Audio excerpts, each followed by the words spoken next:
Hello, book lovers. Welcome to another episode of our podcast, From The Book Nook. I'm Anne, joined by my wonderful co-host, Greg. Welcome back, everybody. Ready for another deep dive? Absolutely, always excited to dig into something new. Well, this time we're spending some time with the barefoot Contessa herself. Ina Garten. I have to admit I'm a fan of her cookbook. Oh, for sure. Who isn't?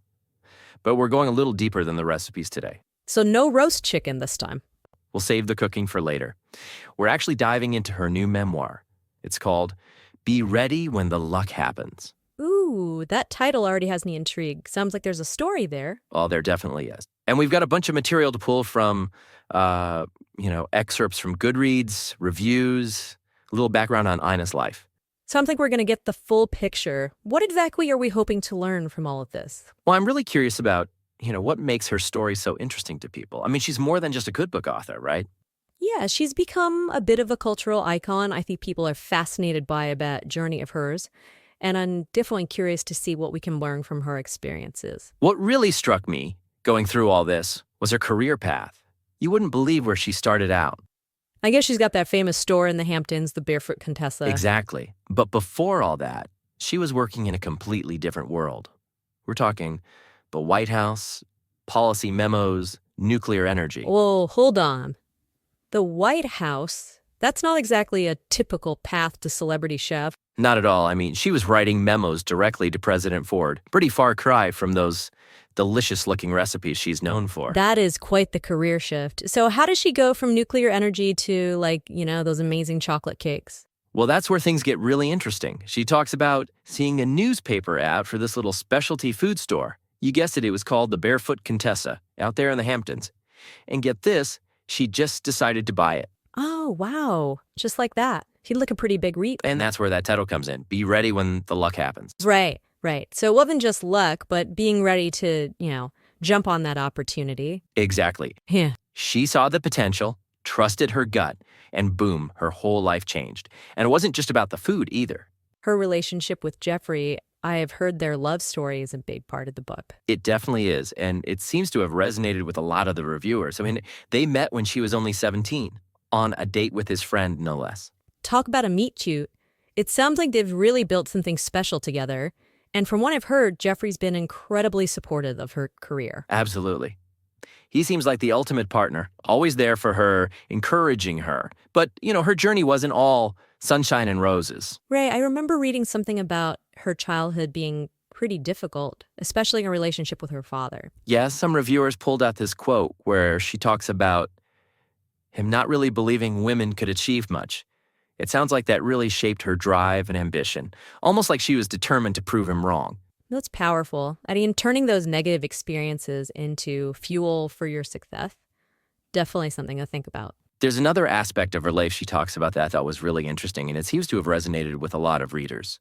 What, Scott? Her decision not to have children. Oh, yeah, I did see some discussion about that in the reviews. She and Jeffrey made that choice together, and she speaks pretty openly about it in the memoir. That's really interesting. It's refreshing to see someone talking about that, honestly, especially given, how much pressure society puts on women to follow a certain path. I totally agree. It's a good reminder that there are many ways to build a happy and fulfilling life. But the book also sparks some debate among readers, particularly around Ina's privilege. Oh, right. I did see some of that in the reviews as well. I mean, she clearly had certain advantages, like financial stability, a great support system, Jeffrey always backing her up. And some reviewers question how realistic her message of just go for it is for people facing very different realities. Yeah, I can see that. They give you to take risks when you have the safety net, but not everyone has that luxury. One reviewer mentioned this story where Ina throws away a simple meal that an employee made for her. Really? What was that about?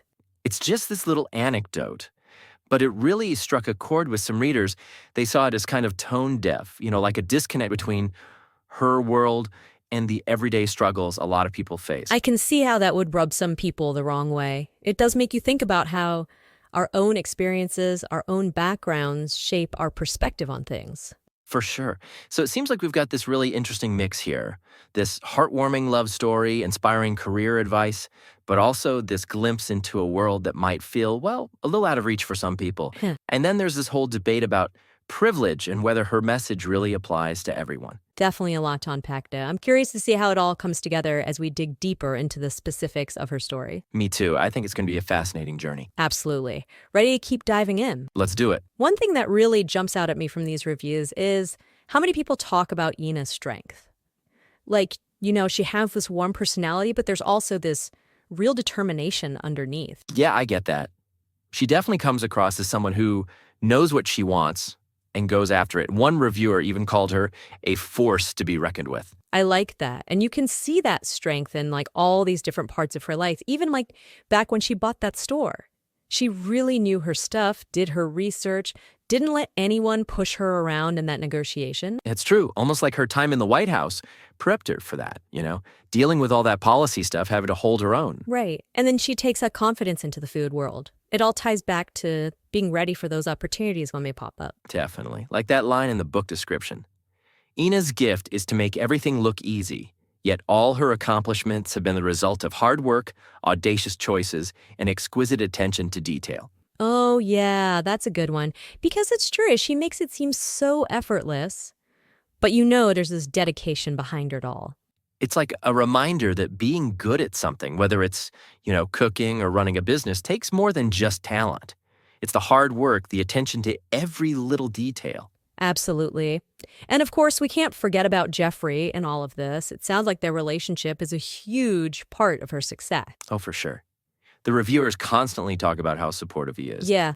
Both in her career and just, in life. They seem like such a solid team. And it's nice that they don't shy away from showing the ups and downs, too. Like, Ina is pretty honest about the challenges of a long-term relationship. One reviewer even mentioned that they had a brief separation at one point. They got back together, obviously. But the fact that she included that in the memoir, it just shows a certain realness. I agree. It's what even the most perfect-seeming couples go through stuff. Sometimes facing those challenges actually makes the bond stronger. Totally. Yeah. And it kind of goes back to the strength we were talking about before. Ina doesn't pretend everything was easy. She talks about the tough stuff, her childhood, the bumps in the road with Jeffrey. And she comes out stronger on the other side. It's a good lesson for all of us, right? Life throws curveballs, and it's how we deal with them that matters.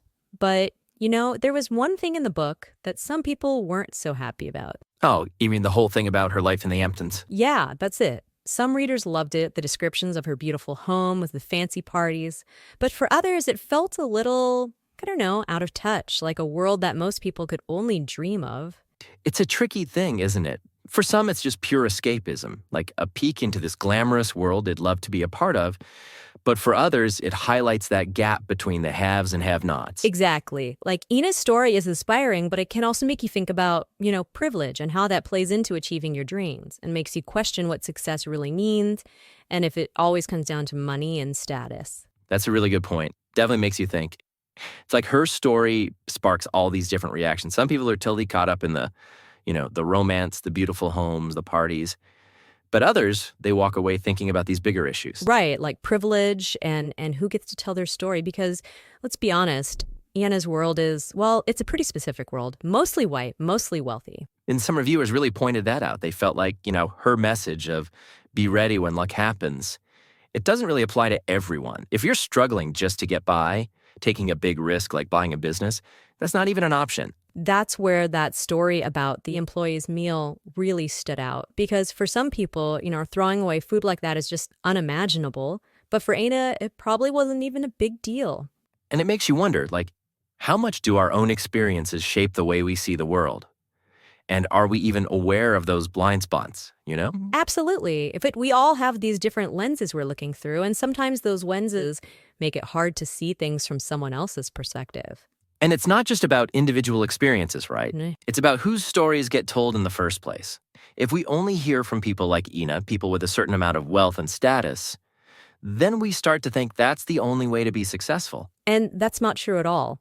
There are so many different times to happiness and fulfillment. It's just that we don't always get to hear those stories. So it's like we need to seek out those different voices, those different experiences, because that's how we get a more complete picture of the world. And maybe that's one of the takeaways from all of this. That's at the point. Like, even though Ina's memoir is about her own life, it kind of makes us think about these bigger questions about success, about privilege, about how we define a good life. Exactly. And maybe it even challenges us to, look at our own lives, our own values, and see where we fit into all of this. It's been a really interesting deep dive, I have to say. Lots of food for thought, pun intended. I know, right? It's definitely more than just a celebrity memoir. It's got these layers, these deeper themes that really make you think. So what's the final verdict? What do we take away from all this? I guess for me, it's a reminder that everyone's story is unique and that there's no one right way to live your life. But it's also a challenge to, be aware of those blind spots, those differences in experience that can shape the way we see the world. And to seek out those different perspectives, to learn from people who might not be like us. Well said. And on that note, I think I'm ready for some of that roast chicken we were talking about earlier. Maybe next time we can do a deep dive into one of Yu's cookbooks. I'm in. Until then, thanks for joining us on this deep dive. And remember, keep exploring, keep learning, and keep an open mind. Well, that's a wrap for this episode of From the Book Nook. Thanks so much for joining us. We love having you here in our cozy little corner of the book world. If you enjoyed this episode, don't forget to like and subscribe to our channel. And we'd love to hear from you. Share your thoughts and book recommendations in the comments. It really helps us connect with more book lovers like you. And we'll meet you right back here in the Nook. Until next time, keep turning those pages. Happy reading. Happy reading.